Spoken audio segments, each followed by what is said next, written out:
And this is just proof of more that the stock market is just a wealth redistribution mechanism. And the intention is not to transfer any of that wealth to you, by the way. Our guest today, TD, he's living proof that stepping out on faith can create both abundance and opportunity. After 11 years as a financial planner, our guest today traded in spreadsheets for work boots. My first year, I made $31,000, but here's what's fascinating. We were incredibly content. We were incredibly happy. Everyone should die for 2 weeks and see what kind of problems you leave behind. We want to live our legacy with our posterity, and we obviously want it to outlive us. So action cures fear. Take action. Do it now, and the fear will disappear. The fear will go away. That just smells kind of like a Ponzi scheme to me, you know? I needed to take responsibility for our legacy. What does it mean to take a big leap of faith? Well, after 11 years as a financial planner, our guest today traded in spreadsheets for work boots. He spent the last 16 years in construction, residential, commercial, and industrial projects, and over a decade ago, something crazy happened. He and his family decided to pack everything up and head to Texas. They went with faith, 3 kids, and a dream for a simpler and a more meaningful life. Now they're homesteading, they're building a family legacy, and they're sharing their journey through the Fearless podcast. Now you can find that on the Texas Boys YouTube channel. We'll make sure to put a link in the description for that. Our guest today, TD, he's living proof that stepping out on faith can create both abundance and opportunity. TD, welcome to the program. Richard, thanks for having me. I'm excited about this because we had this kind of unique opportunity to connect recently where, we've got this great, amazing, wonderful girl who helps us on our podcast, Shilpa. Shout out to Shilpa, who helps us with our show. And she's been posting pretty regular on our community page. And we're starting to do these things called Real Talk Fridays. And there was a great comment that came from your guys' channel about something to do with some policy stuff. I thought, wow, that's a really cool comment. And we found out, wow, you guys have a really neat channel as well. There's a lot of alignment there. Like you guys are very focused on independence, freedom, a little bit of a libertarian kind of a tinge to what's going on there, which speaks to my soul a little bit. And so we reached out and we thought, well, it'd be great to have you on the show and you learn a little bit about what your guys are doing and your podcast and your platform. So that created a really cool conversation. And here we are today, going to dig in a little bit into not only how the infinite banking concept found you and your family, but just a little bit more on your journey, because you have this unique experience, past world, stock market, financial planning, kind of what we might refer to as, in air quotes, the enemy, in a past world, to really a fundamentally almost night and day change to how you and your family operate today. Well, my background is what shaped me to where we are today, and what I experienced in the industry is really what drove me away from the industry. And if you wanted me to kind of dive into that, I could get a little bit into my history in the financial planning industry and what kind of made me realize that was a really bad idea. I think that's a good place to kick it off for our listeners. Like, let's unpack just quickly what was we'll call it the straw that broke the camel's back. I mean, 11 years is a pretty decent amount of time. A lot of people leave that industry before the 5 years is up. I mean, it's still the case today that it really grinds people out. But you stuck it through. You were in there for 11 years, and then there was a combination of events that led to you saying, you know what, enough is enough. Well, so I was a junior advisor, so I would do all the stock analysis. We used a Monte Carlo simulation through Morningstar Principia Pro, and so I would do all of the meeting prep.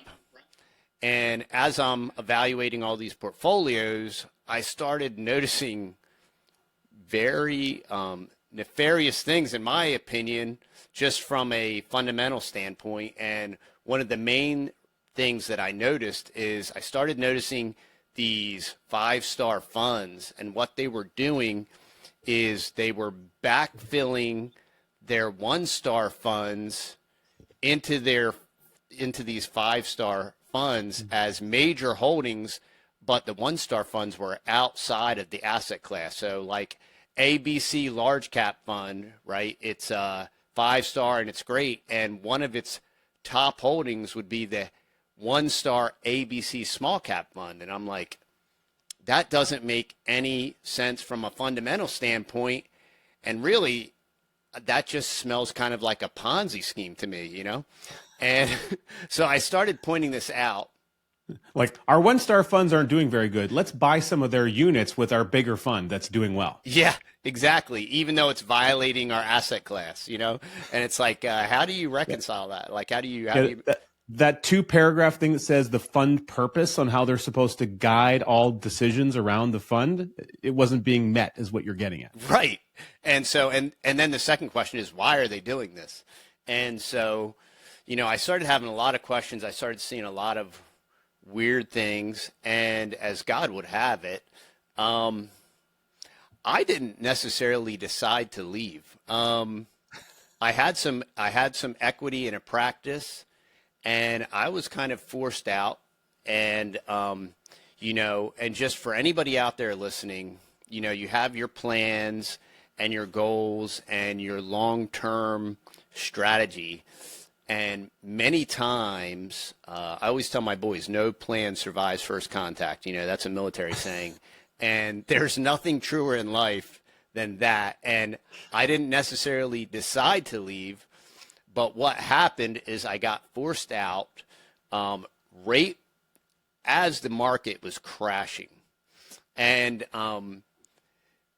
another opportunity immediately presented itself to do some day trading. And so while we were in the bottom of that market, I was day trading for a single investor. And I took a lot of additional training. I had all my licenses, but I took a lot of additional trading, like on options and different things, started messing with options, bought some very expensive software to analyze charts. So like teacups and candles and all this stuff. And so you were drawing trend lines like yes. They were going out of style. Yeah, so we were trading on trends. This software would analyze these trends, and it would make picks for us, and then we would pick out of those picks, and that's what we would trade on. So I was knee-deep in this from 8 a.m. to, you know, when the market closed, and so I had all these large screens tracking all the stuff, and I had an epiphany. I'm watching these stocks, and interestingly enough, these were all financial stocks. And I would see a stock like AIG or Citigroup or Fannie or Freddie or whoever was still supposedly alive at the time or whatever.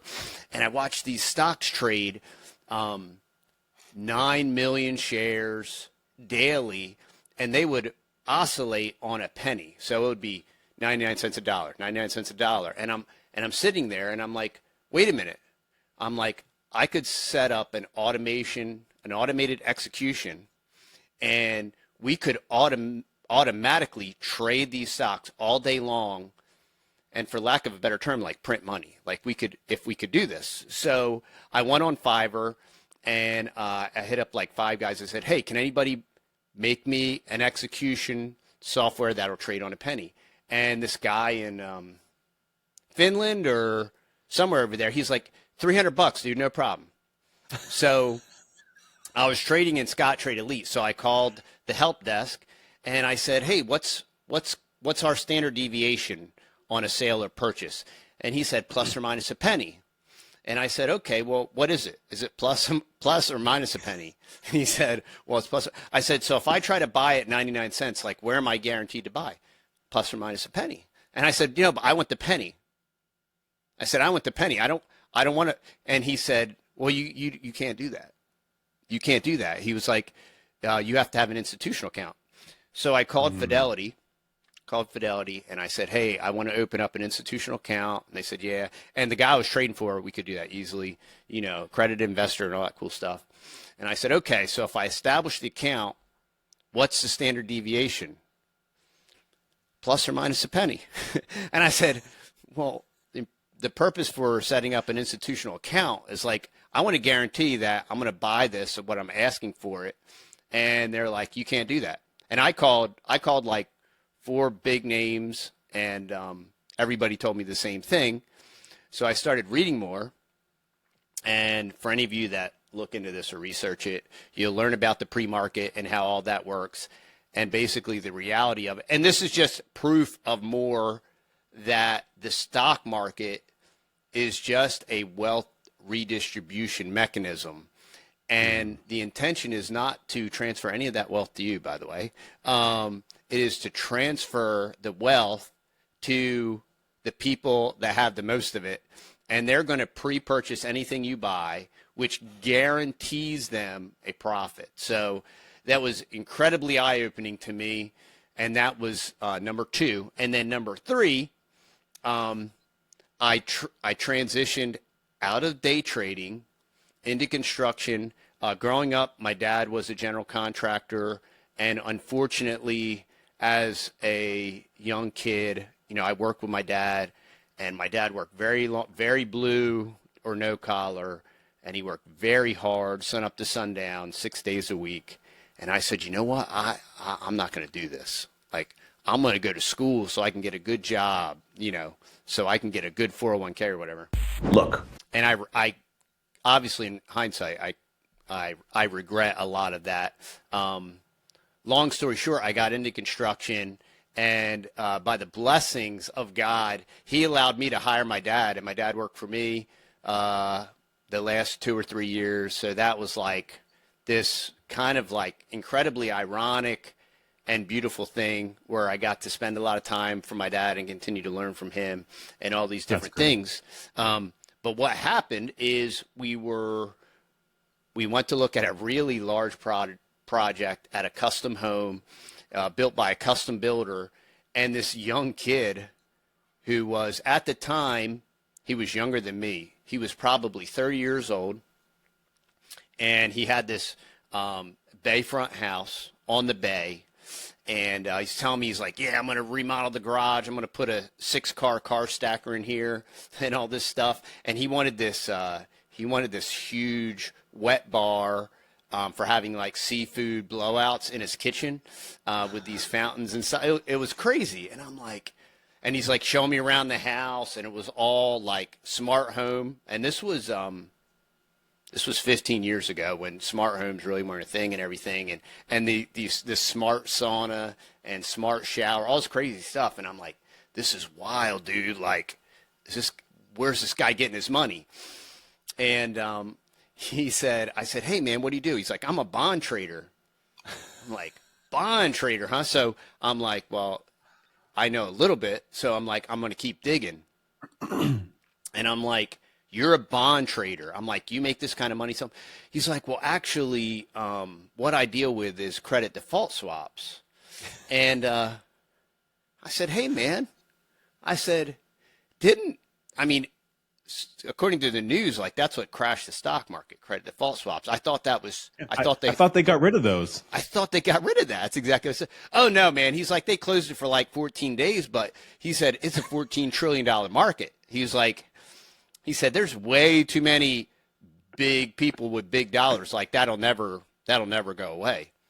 So that was just for 14 days. Yeah, that was so eye-opening to me. And you all, if you're interested, you can Google right now credit default swaps, and you'll learn how the Dodd-Frank cleaned that all up. And it's awesome. But these were the things that were shaping my perspective. And it's just like Nelson says. He's like, if you know the problem, right, you'll know the solution. Well, I'd never heard of Nelson. I didn't know anything. So I'm like, well, I know what I'm going to do. I am getting out of the market, and I am never going back into the market because it's a total scam.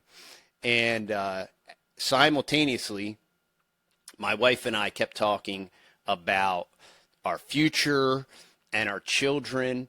And we were in the Northeast, and taxes were insane. Insurance was insane. Property values were insane. And so we're like, how can we, like, if we're going to give our children opportunity, right, to own property and to build a legacy, we can't do it here it's too restrictive. And for anybody that's in the Northeast or in these densely populated metropolitan areas, I'm not telling you what you can and can't do. You can do anything you set your mind to do. But for us, I was like, I feel that, and at the time, I had a very, very successful construction company. We had a large home. We had about 5 acres, and we had some backyard chickens and like a goat and a miniature pony. And we almost had our own little circus, our own little petting zoo. Yeah. Not quite hobby farm, but funny farm? Yeah, it was a funny farm for sure. And so we got this crazy idea. We just started doing a lot of research in states. We're homeschool people, so we were homeschooling our kids, and we're very constitutionally minded, freedom-oriented, freedom-minded. So we basically started doing a list like what's important to us: freedom, culture, and homeschool freedom. And so we got a short list of about 3 or 4 states. One was Texas, one was Oklahoma, and one was Montana. And I didn't like the medical freedom in Montana, and we had decided on Oklahoma. We had never been to Oklahoma. We had never been to Texas. We didn't know anybody in Oklahoma. We didn't know anybody in Texas. And so we scheduled a family vacation just south of Norman, Oklahoma. And for any of you that don't know or remember, there was a Category 5 that hit Norman, Oklahoma, and completely flattened it. And so my wife's like, man, I don't know if Oklahoma's still on the table. And very long story longer, we decided on Texas. And what it meant, though, is we were unable, because of the housing market, we were inside this real weird bubble, and because of the housing market, we were unable to sell our home. So that meant if we were going to move, and I was a guy with an 800 plus credit score, I had hundreds of thousands of dollars in revolving credit lines. I had a strong business. I had a little bit of cash, and I'm like, I don't see any other option than just letting them foreclose on the house. And I'm like, now this is a strategic move, because it's going to destroy my credit, and whenever we land where we're at, I'm not going to have access to credit. And so that made that step out on faith like that much bigger. So when we're doing this reset, it was an absolutely complete reset. And from the ground up, except for family values. Yep. And, and it comes down to what is truly important to you. And if it's truly important to you, and, we're Christians, we trust God, we rely on God. And if what's important to us is important, we're willing to step out on faith, and God will take care of us, and God will make up the difference. So 14 years ago, we moved. I had about $70,000 in cash, and we moved to a place that we didn't know anybody. I didn't know anything. My intention was potentially start a business here in Texas, and we moved. It took us about 8 months to find a fixer-upper that we could purchase with cash. So we did that. We started working on the house and the homestead. We started out with 5 acres, and after we got kind of not really settled in, I think we were here less than 30 days, and I'm like, you know what? I just need to get a job. I need to get a job right now, and I'll kind of figure it out from there. I had several interviews and lots of different things I was interested in that would have worked well, but I didn't get any callbacks. So I settled for kind of like a fill-in position at a supply house construction company. And my first year, I made $31,000. So my last year in construction, I made about $450,000. And my first year, That's the opposite version of 10x if anyone's doing the math. my first year, I made $31,000. But here's what's fascinating. We were incredibly content. We were incredibly happy. We started out in a small farmhouse, renting that until we found our house in the country. I could come out my step. I could look to the left. I could look to the right. If I looked up, I could see cows, longhorns. My neighbor had longhorns, and couldn't see my neighbors. If I wanted to pee off my front step, I had the liberty to do that. I didn't have to worry about annoying or bothering. It's the little things that matter. Yeah. Look. Yeah, and just as God would have it, I kind of made a niche there at that company, and I doubled my income, and then I doubled my income again, and then I doubled my income again, and kind of carved out my own spot, and that continued to grow. And then I moved from residential to commercial, and then from commercial to commercial industrial. And it's been a great run. But what started happening is I started accumulating capital. And I started accumulating cash, okay? And then I'm like, so what are we going to do with this? Like, we're going to try to farm. We're going to try to grow stuff. We're going to have like meat, chickens. We're going to do all the stuff, the homesteading stuff. We got the gateway animal, the chickens, and we're doing all these things. But you upgraded it from a mini horse to a regular horse? Yeah, 5. Well, now we have 3 horses, but yeah, we have 3 horses. We got a bunch of cows, and we got a bunch of chickens. And what happened is I became, when we were in our little country rental, this beautiful old lady, just, salt of the earth, she came over and she brought us a flat of fresh figs. And there was like, I don't know, 300 figs. And I'd never had a fresh fig in my life. And I started eating these things, and I'm like, what? This is incredible. Like, what is it? I've never experienced this world, And so I got this itch, this bug to start planting fruit trees. And fast forward 5 years, 6 years, and now I have like 400 fruit trees, So I started doing this, and so I said, well, if I can't invest this money in the conventional system, what can we do? Well, we can buy infrastructure. So we bought another 25-acre property about 7 years ago, and that's our La Finca, where we have our cows out there. It's not a ranch because, a ranch in Texas is a lot of dirt, but it's our La Finca. We affectionately you can look out, but you're not going to see the end of the ranch from a distance. Right, yeah. Yeah. And we put some cows over there, and I kept accumulating capital, bought a tractor, we built a greenhouse, we put in just thousands of feet of fencing, and then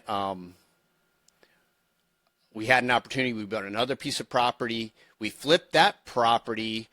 We bought another 20 acres for my boys, and so they were fixing up that property, and it was like maybe 3 miles from our homestead, and the property next door came up on the market, and we had a family meeting, and the boys were talking, and they were like, we would really want the property next door, like if we had the choice.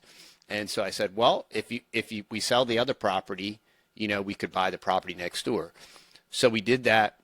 We bought the property next door at the top of the market, and fenced it in and kept accumulating capital. And so now I'm sitting with cash in the bank, and I am like scratching my head. Like, what? I'm losing money every day here. Like, what am I going to do? And the inflation clock is ticking away, and you're like, erosion. Something's got to happen here. Yeah. And so God is so awesome. I get this email, this random email out of the blue from a subscriber in Southern Texas. And he says, hey, I want to send you this book. And he sends me this book, and it's by John Commuta. And I'm like, John Commuta? I'm like, that's so weird. Like, I've heard this guy's name 1,000 times. And so I'm reading this book, and I'm like, this is it. Like, this is where I need to store my capital, you know? And so I call him back, and then we schedule an appointment. I start talking to him, and he said, hey, look, you need to buy this book, you know, Becoming Your Own Banker. So I get the book, and I'm reading the book. And I'm like, this guy is my guy. Like, if I was like 80, like, this is me in the future, you know what I mean? And he starts talking about Austrian economics, and I'm like, whoa, this is weird. And it was either somewhere in there or maybe listening to an audio, and he says Bob Murphy, and I'm like, Bob Murphy? Like, I listened to Bob Murphy's podcast. Like, it was all, man, it got really crazy, and I'm like, I need to do this. So about 2 years ago, we started our first policy, and Max funded the first policy, and then we started a second policy, and now we have a total of, I have 2 policies, and my oldest son, who just got married, he has a policy. His wife has a policy. My son that just turned 18, his policy just got approved yesterday. So Awesome. He's going to max fund that. And so we're building our banking system. And by doing that, what I was able to do is I was able to make a loan for my oldest son to build his house. So he is in the process of building his house, which, interestingly enough, is bigger than my house. Kind of ironic. And he's building it right next door. So this entire dream that we had about building a living legacy, you know, what our thought process that shifted and changed is, like, rather than hoarding and storing and then handing off this future value after we're dead, why don't we do that while we're alive? You know, and how much more powerful is that, and how much more we can participate that, be a part of it, direct it as best as we can with what we've learned.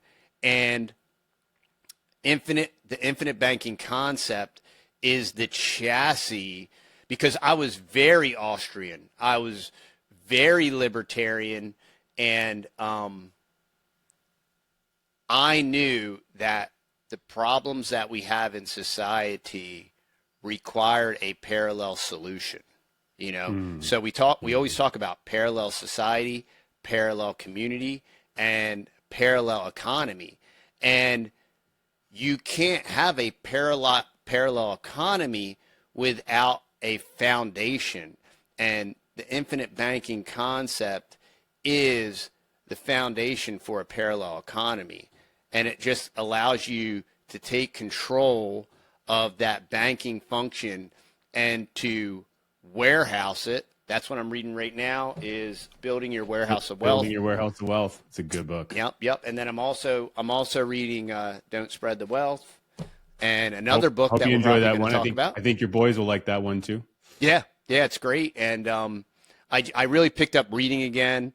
I read a lot of books originally when I started my business. I would read, like, I don't know, a book a week, and I really stopped. It was a very stupid to break that habit, and so I picked that habit back up, and now I'm reading about a book a week or whatever.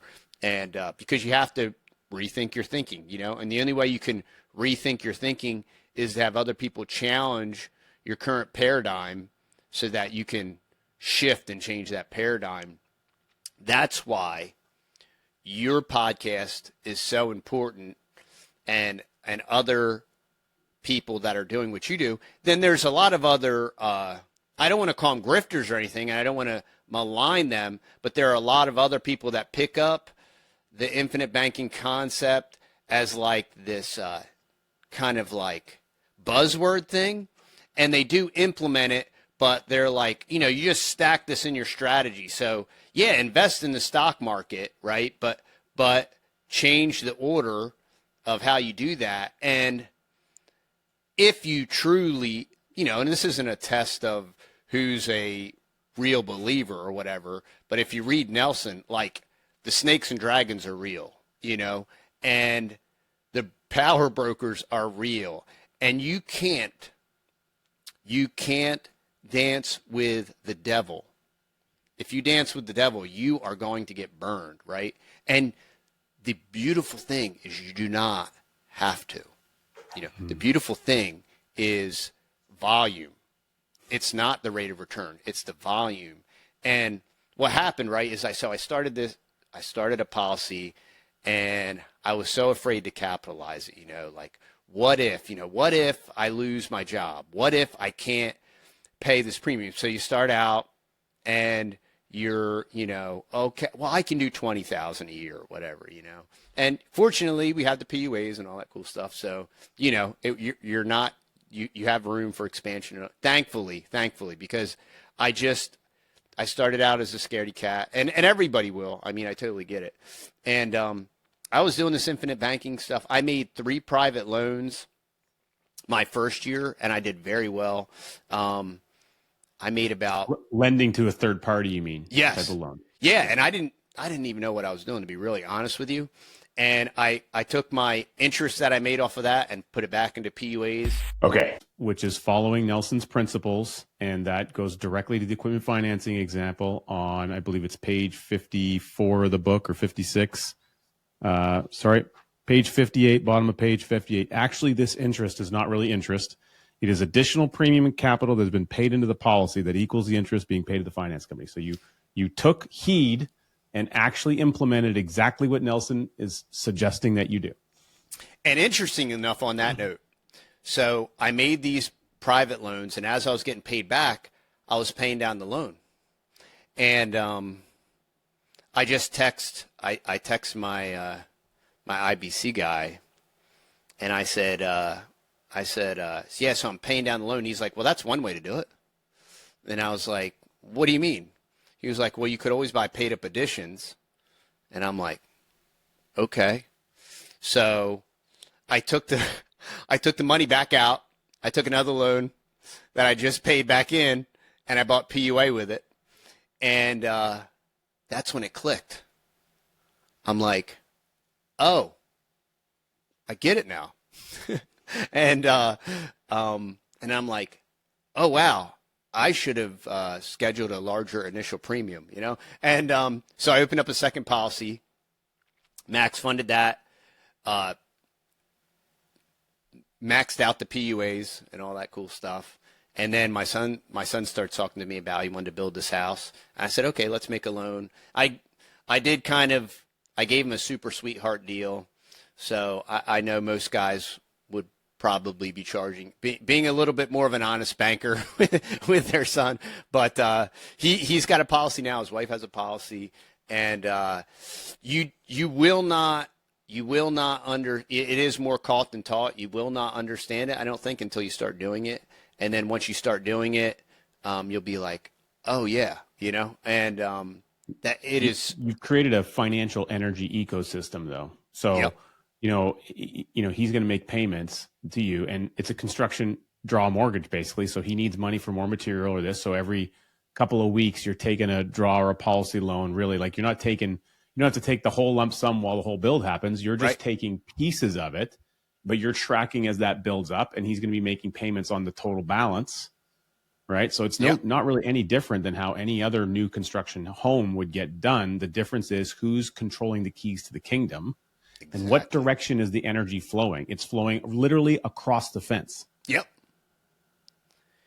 And then the money's coming back. Put a little gate in there and just call it like the dividend party gate or something, because as that money's passing through across the fence, you're going to have dividend parties to celebrate every year on the anniversary of your policy. Exactly. And the money that's coming back is going right into the family bank. When I die, my son they all get all the money. You know what I mean? And it is so simple. It in the beginning it seems complicated. It is so simple. That's why the interest rate does not matter. It's the volume. And so I kept thinking about this because that's what Nelson's when anybody reads premium should rise to meet income, right? Your goal is for your premium to equal your income. I would say everybody that initially reads that, they totally don't understand it. And most people, I think, would say, that's crazy. Like, that's crazy. Like, what do you mean? Like, if your premium rises to meet your income, how do you pay your bills, right? There you go. You just got the answer. And I'm like, oh, so, I mean, as long as you're being honest and as long as you're an honest banker, yeah, this can't collapse, you know? And interesting enough, a lot of people don't realize too, a dividend when paid and applied back to the policy as to buy paid up additions is also considered a premium. Right, exactly. So as a policy grows and matures over time, those can become quite large. Right. And so there's a whole combination of things taking place that can create an environment where premium and income can match. Right. Yeah, and there you go. Now that's a whole, I wasn't even considering that. Yeah, that's really good. And that's why it's great to talk about this stuff and think about it. But you mentioned something, TD, earlier about, of course, the concept of not only how it all ties into your family, but specifically you talked about how you can live your family living legacy. You mentioned, which I really love that terminology. I think that's great. It really reminded me of another mentor that we had, very similar to Nelson, actually in Canada. He was originally from Scotland. We did some training with him. In fact, we were able to put him and Nelson in a meeting together and their wives in Kelowna, British Columbia. I think you've been up to Kelowna once. I think we might have talked about that. And they got together, and his name was Bob Shields, not Shield with a D, it's Shields with an L. And he wrote a book called You Don't Have to Die to Win.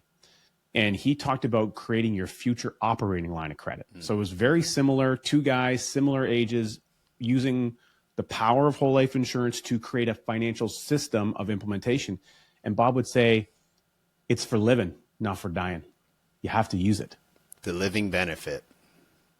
So powerful. And He would also say this, everyone should die for 2 weeks and see what kind of problems you leave behind. Wow. And if everyone knew what that was like, you'd make sure you had the thing that was going to be there when you needed it most. And, this topic comes up for me a lot with guys I work with, and they kind of complain about money and future and legacy. And what they're all doing is they're worried about, like, they want equity in the company we work for, And I'm like, but there's no control. Like, I work for the team that I work for, and I had equity. I had about 18% equity in, I think, when I left. I think we had 75 million under management or something like that. And you can do the math on that. That's how much equity I supposedly had, and I didn't get a penny of it. And that needed to happen because I needed to take responsibility for our legacy and the incredible power. What maybe 6 months ago, what I realized through the infinite banking concept is you do not need a lot of money to do this, right? But if you can capture your income, let's say you're making $50,000, and the biggest problem is obviously that you can't do this overnight. It doesn't happen overnight, right? You got to plan, and that's why I understand that concept from planting a fruit tree. There's so many parallels here, but if you are only making $50,000 a year, but you developed a system that could facilitate $50,000 a year. You build that system, you're still only making $50,000 a year. But now you can capture $50,000 a year. In 10 years, that's $500,000. So you can be an average Joe on an average income, and you can capture $50,000 a year income and essentially capture $500,000 in 10 years. And you can talk to all your friends and all of your guys with big 401ks and all that stuff and ask them how long it took them to capture, how long did it take them to capture $500,000 in their 401k? And even though they can't touch it, and just think about the power of that idea. And that's all the infinite banking concept is. It's a concept. It's an idea, right? And if we change, if we rethink our thinking and we think long range, our living legacy, we were like, we want our legacy to, obviously, we want to live our legacy with our posterity, and we obviously want it to outlive us. And, interestingly enough, the Bible in Proverbs 13:22, it says, a good man leaveth an inheritance to his children's children, and the wealth of the sinner is laid up for the just. And I want y'all to think about this. It isn't just talking about money, but it is talking about money. This is talking about leadership, direction, guidance, and wisdom. If you know anything about money, you can't passively leave it to a second generation because it'll never get there. It requires leadership, education, forethought, planning, preparation, and infrastructure. That last one is important, infrastructure. I like the bullet point there. In fact, that quote from Proverbs is on page 71 of Nelson's book when he's talking about an even distribution of age classes. Yep. And that's what he was. And when I read that the first time, I didn't get it. You know what I mean? And I had to be exercising and implementing and doing it. And then you're like, oh yeah, there it is. I like how you said, when I read it the first time, which implies that you've read it more than once. Speak to me, TD, a little bit about, for our listeners, what is the value of reading a book a second time, a book like Nelson's? When it's covering fundamentals, the only way you can implement a fundamental, well, I take that back. You can implement a fundamental and not understand it. But the only way you can maximize a fundamental is to be able to understand it. And we've always taught our children, study, practice, teach. I am a gigantic, huge raving fan of Jim Rohn, and I've read many of his books. I've listened to thousands of hours of his talks, and he talks about study, practice, teach, right? And you cannot teach something, you can only teach something to the extent at which you understand it. And so as you study, practice, teach, as you're implementing these concepts, you can understand them on a deeper level so that you can teach. You'll be a better teacher, and you'll be able to use, it's a big word called parrhesia, but you'll be able to say it better. You'll be able to say it in a way that's more easily understood or relatable. And that comes with that process. So of course you're going to reread, right? So you've read it once, and every time you read it, you're going to pick up something else, and you're going to see something else, or something is going to have recently happened or has happened in the past, and you're going to apply to that. And you're going to be like, oh, okay, that's something new that's happened, and now I can see how that fundamental applies to that scenario. Yeah, the application that you didn't see the first time or the second or the third time, because you hadn't had a life experience that provided you the insight requirement to be there, which I think is great. I love that you hit home on that, and for the shout out to Jim Rohn. Now, I am curious, because before we hit record, I intentionally didn't ask you anything, but we launched a book. At the time of this recording, it was the beginning of this month. It's a book that I've been trying to get out since February of this year.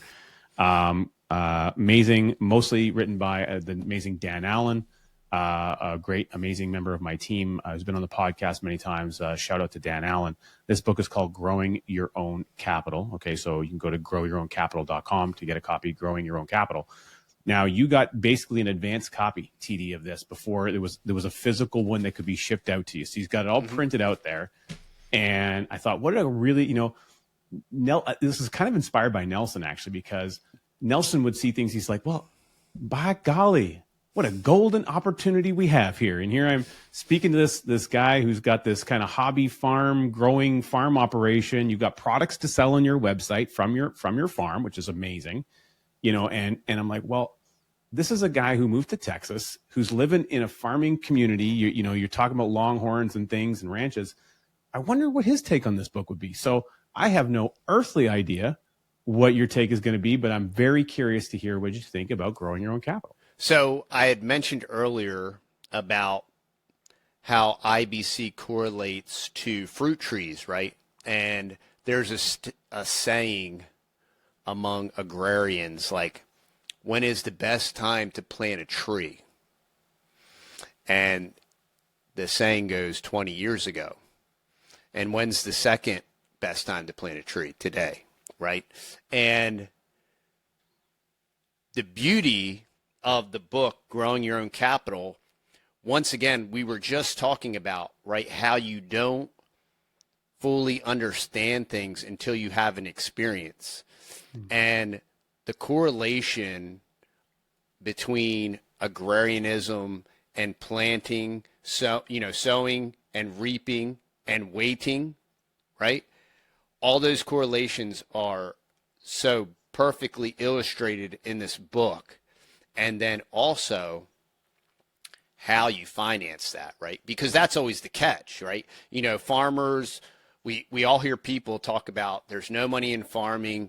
We're losing thousands of farmers every year. Bureaucracy and the government, they're absconding. I just had my buddy Charlie on the podcast. There's this 85-year-old farmer on legacy land in Washington State, and they're punitively fining him. They're trying to steal his property is what they're doing. And this guy's a hay farmer, right? And he doesn't have the money to pay this exorbitant fee, and none of his children want to farm, right? So Unbelievable. When you take growing your own capital and you're providing people that already have a farming mindset or a farming background, and you're putting the infinite banking concept in a format that they can understand and relate with, and you are providing them a solution to this gigantic problem, not only are you solving a problem for them, but farmers feed the world. So when you think of the potential impact of that, I don't think you can monetarily describe the financial impact of that, nor the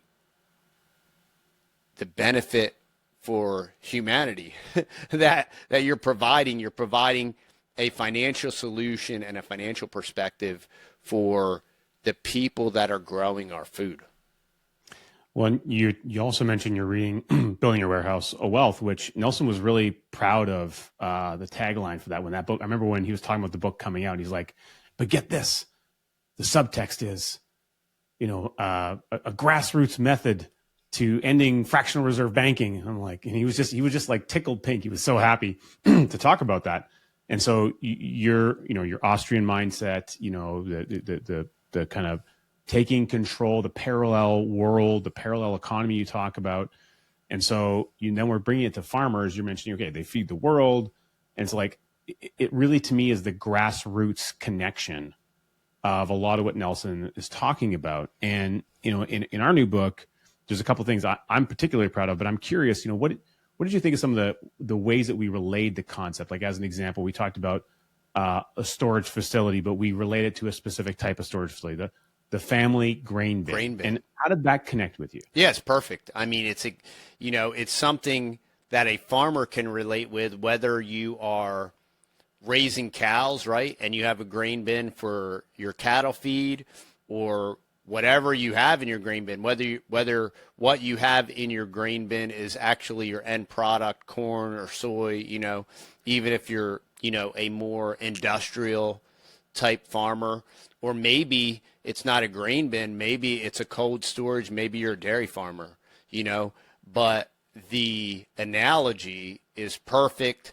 And it's something that people that farm can understand, relate to, and they can see the analogy and see how it's just a perfect example versus, if you're just talking about finances and you're just talking about, if you're just looking at it from a completely like a banking perspective, a lot of people aren't going to relate to that because yeah, you want to talk to me about banking. I can barely pay my bills. You know what I mean? Like I can't even get there. It's like a bridge too far.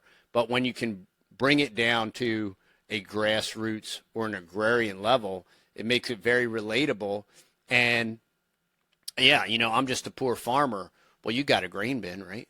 Well, yeah, so now they can, and the reality is, even if you don't have an excess of cash, right?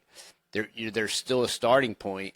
Just like when you plant that fruit tree, you're going to have to wait 5 to 7 years to get any fruit off of that tree.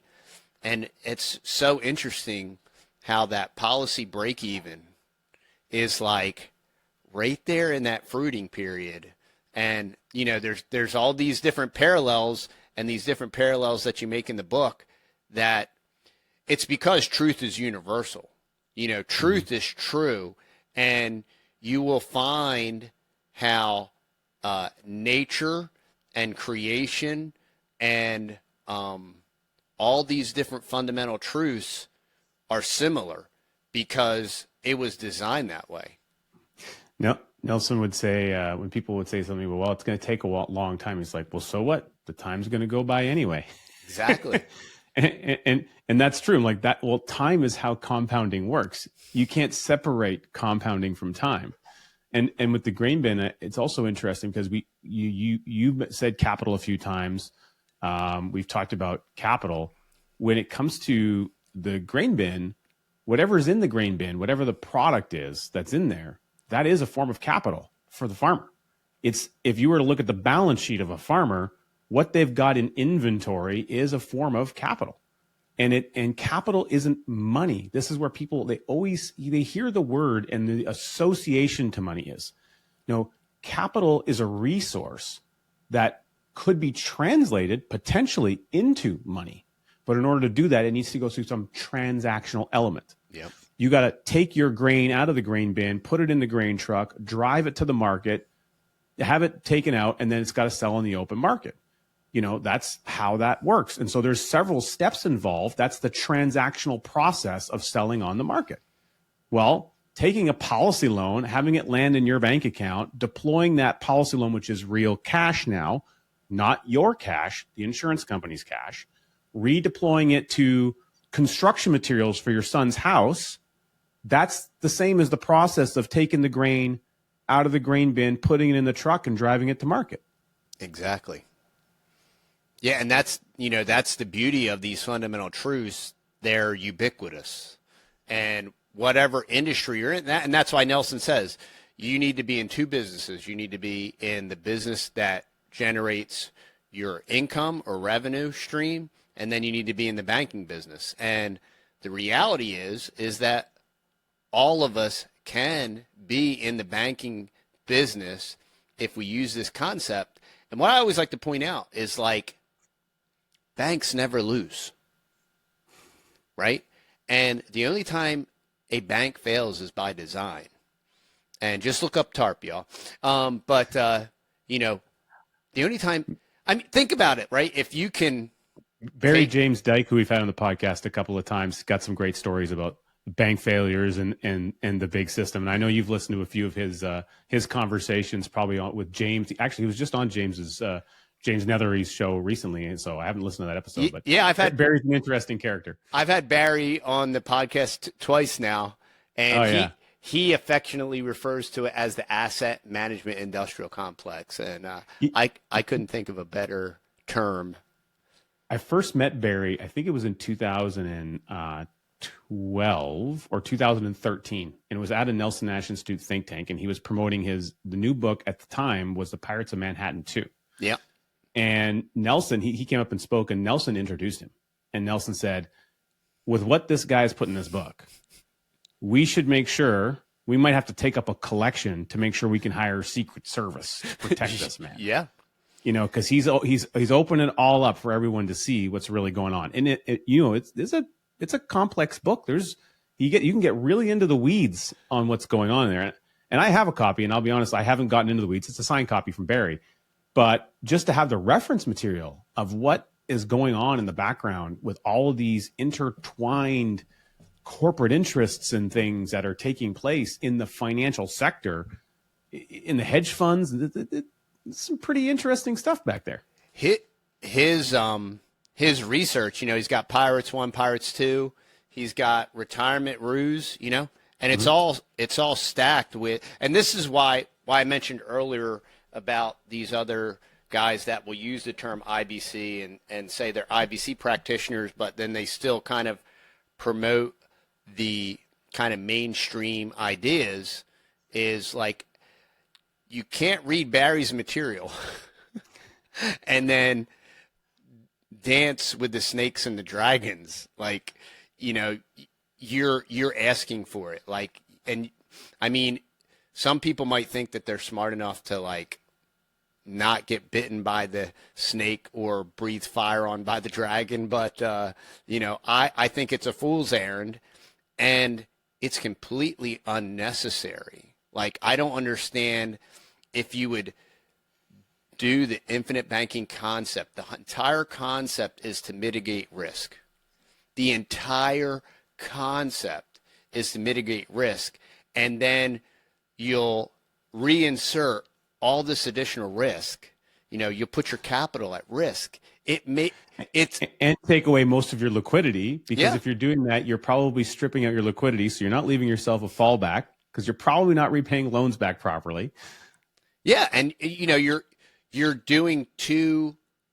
taking two opposing ideas and you're trying to marry them together, and it is completely unnecessary, especially when you have options like private lending. You have other options where you can institute strategies to even mitigate risk further. Why would you want to dance with the snakes and the dragons? The shiny object syndrome, I think, can appeal to us all, and we're all hey, when something's shiny, your eyes tend to look at it. That's how shiny things work. It's the degree to which you've prepared yourself with what Nelson would call his noise canceling headsets to be able to ward yourself off and like, oh, cool, I'm going to hit the dimmer switch. Like, I'm going to put the sunglasses on so I can reduce the brightness of that shiny object, and I can look at it objectively. Yeah. And I think a lot of what Nelson's message is and has been in its simplest form is to get people, he talks about it's all about how you think. He's really trying to reemphasize, look, just because something looks great over here doesn't mean you should do it. Doesn't mean you should go after it. It's like, what else have you considered before you make these decisions? How are you taking the thought process and evaluating it a couple of times? What other angles are you looking at it from? Okay, now you're down the road, you're down the path. Take a look at the path you just came from, and then take a look at what's up ahead. Is there anything from back there that you might want to inform what's going up ahead? Exactly. That's really what think about your thinking and to ruminate truly is all about. Yep. Yeah, that's exactly it. And once again, that's why it's so important to read the books. It's so important to listen to the concept, your content, because it's all it's doing. If you read the New Testament, the apostles would always say about, I want to put you in remembrance. Like, I want to remind you, like, you've been told these things, but I want you to remember. Like, I want to bring them to the forefront of your mind. I want to remind you of these things. It doesn't mean that those things they never stop being true, but you're living your life and you get busy and stuff happens and trials and tribulations, right? And you forget, like it gets put to the back of your mind. So to put you in remembrance, that's why content like yours is so important, because it's just a refocus, a recalibrate, a remember. Oh yeah, that's why I'm not doing that. Like, hey, don't get distracted. You know, people, and it's the same thing with discipline, you know, and we learn things, whether it's with our health, whether it's with our fitness, whether it's with our finance, because truth is ubiquitous, right? And we'll do things and we'll improve, and then we'll fall back into an old habit, right? And like, oh, I forgot. That's why I wasn't doing that. I feel terrible, or I can't sleep, or fill in the blank, you know? But if we are constantly reminding ourselves and refreshing and rereading the books, right, to keep it in the forefront of our mind so that we can reach our goals. You know, the only way you're going to get there is you have to stay the course. You have to stay on the path. You can't get distracted by the shiny object. You can't get distracted by the current hurdle or the current roadblock or whatever is in your way. We set out on this path. We know where the goal is. We're pressing towards the mark, and we're going to take our children with us along the way. We're going to teach them. You know, my boys, with opening these policies, I said, look, you have to understand something. Like, your mom and I are building this bucket, and we're filling it with capital. And the end game is to pass this capital tax-free to you. If you don't have a big enough bucket, this is where your children's children come in, right? If you don't have a big enough bucket to receive this tax-free passage of income, it's going to disappear, right? It's got to have a warehouse. It's got to have a place to stay. So if you start now, when the time comes to when your mom and I graduate, you will have the facility, the infrastructure you'll have a warehouse to put this wealth in. And that's where the teaching process comes in.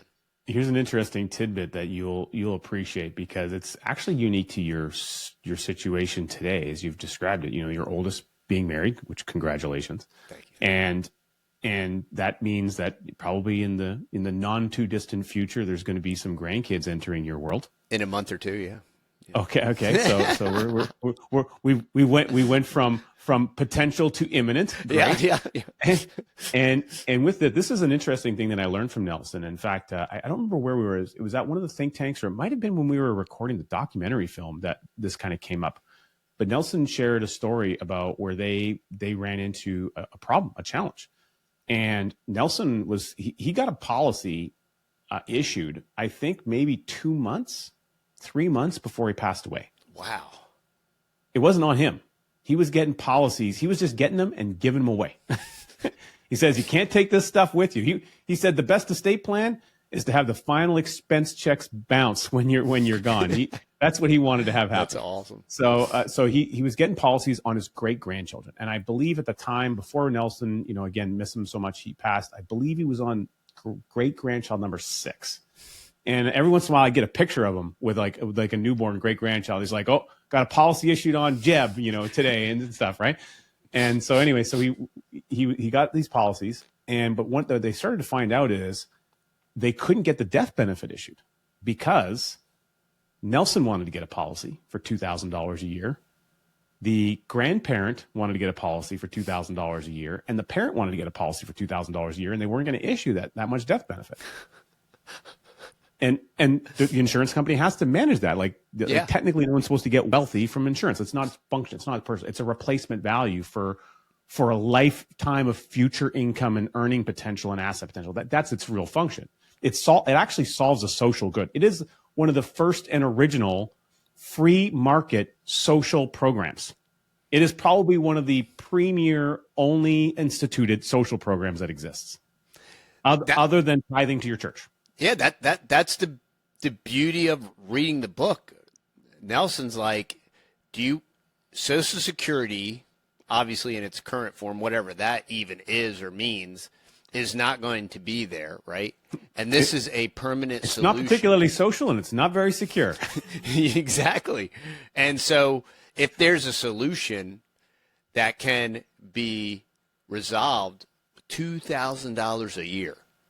And when you think of the power of that, and then the power of the multiplication factor of that, where we ran into this issue, did he come up with a strategy to mitigate that?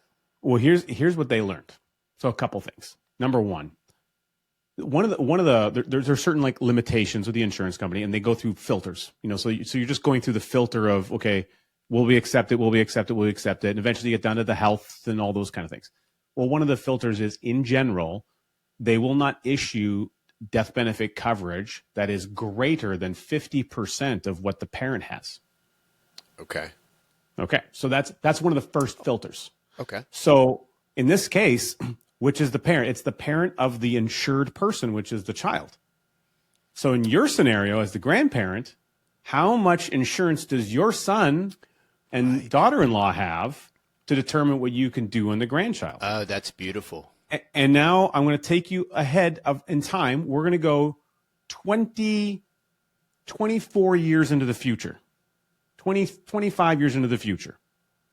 You've got a lot of roadmap ahead of you to do that. Yeah. But now you've got a great grandbaby showing up. So how much insurance is on your about to be firstborn grandchild, in order to create the environment where if one day TD's not with us anymore, we're going to have a windfall event of capital. Your children now, who are going to be at your level, your age group, are now trying to think of what to do through the education and deployment, and they're going to want to open up new policies. They're going to backfill loans. They're going to want to open up new policies. Can they get the capacity that they need? Does that make sense? So they ran into a capacity issue. And so there's some things you can do depending on, again, every insurance company has different structures. I know in Canada, one thing that we use, in fact, I have it as a rule for anyone that becomes a client of Richards. If I'm setting up a policy on a child, there's something we have, it's called a guaranteed insurability rider, and they vary by company. The one that we use primarily, it works where you're basically paying for the option to turn on another contract at age 21 and another one at age 25.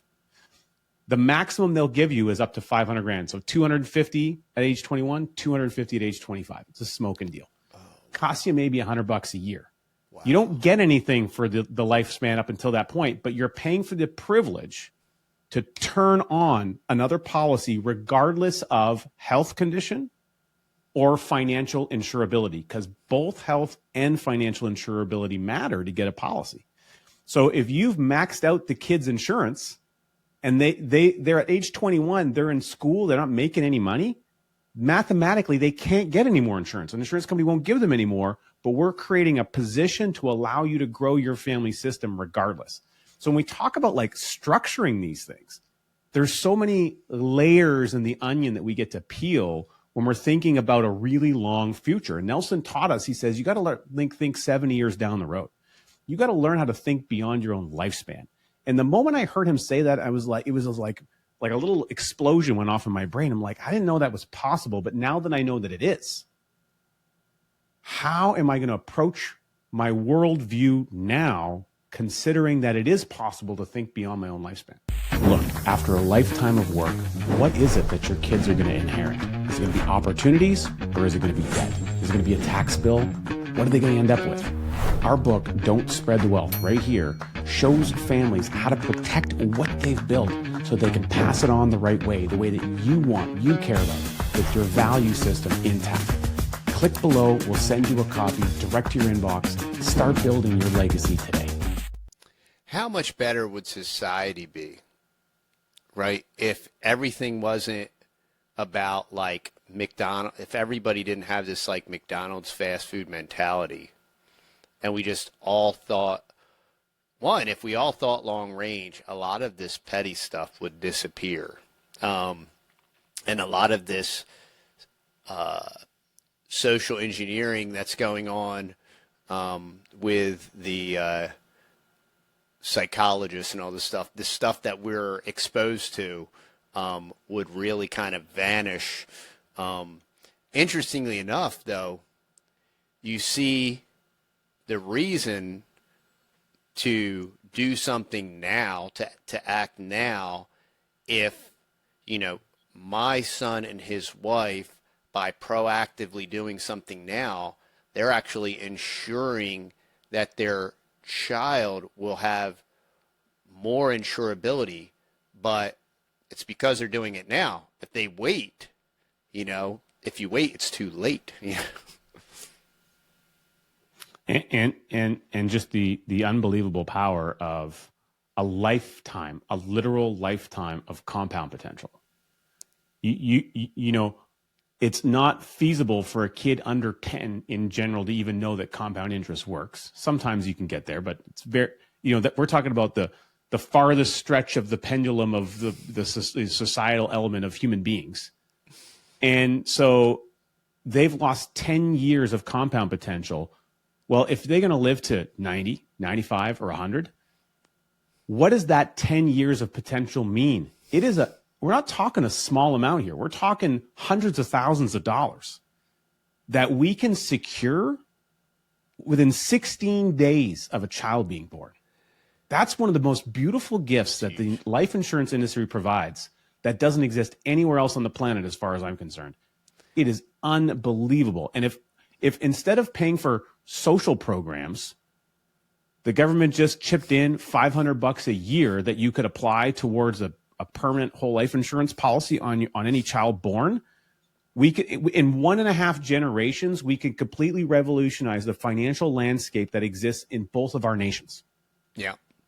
And we would remove the need for half of the social programs that are required, because A, there'd be capital access, and B, when the worst thing that happens, which is what ruins most people financially, it's when somebody dies. Yeah.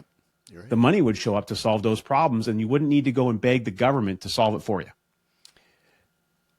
Perfectly said. I have a great anecdote on another thing you just said. You were talking about a 10-year-old, and I was rereading Becoming Your Own Banker this week, and I'm sitting in the living room, and it's probably like 8 o'clock, and my 10-year-old son is sitting on the floor.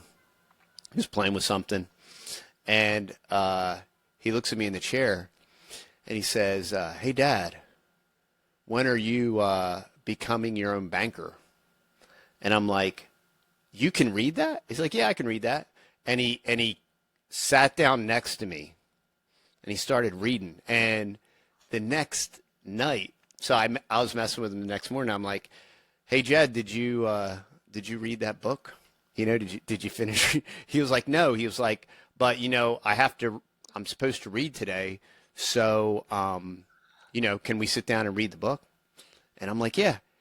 And this 10-year-old kid read the first page, and there was lots of difficult words in there for him, but that influence, and that's the influence we have as parents, right? And that's the whole entire point. That's why we're gifted children, is to influence them and to provide them with the type of information that they need. And what does Nelson say? It's more caught than taught. I'm sitting there, I'm reading the book. He sees, oh, that's something that interests Dad, or that's important to him, right? And then he's interested in it too. And just by association, being in the same room, he catches on, he starts reading it, he wants to read it. How much of it does he understand? Probably more than I think he does, because kids always understand much more than you think they do. But that is powerful. So if you want another reason for why you should reread a book, that's a great reason. I love that.